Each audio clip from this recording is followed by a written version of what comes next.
When we got this thing, the brake light wasn't working, so we're gonna replace it and smoke it out.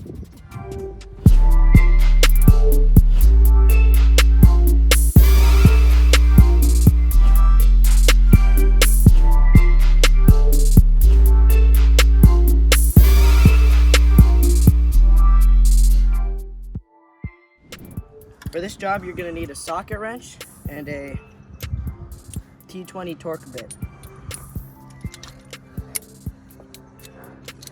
There are 8 screws here. 1, 2, 3, 4, 5, 6, 7, 8. And you need to remove all of those to replace this.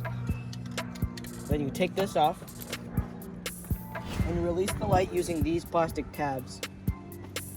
To make this easier, we're going to use Rust-Oleum Peel Coat Translucent Black Lens Tint.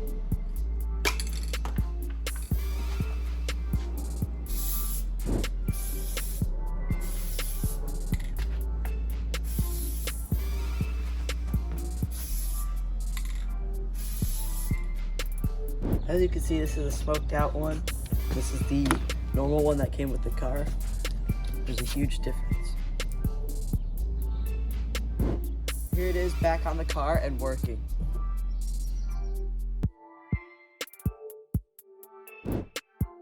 In my country, we call that an improvement.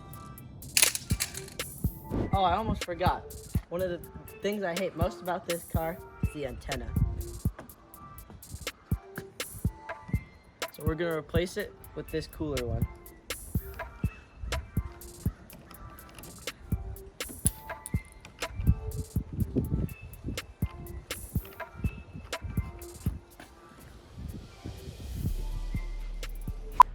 To make this easier, we're gonna use Rust-Oleum Peel Coat Translucent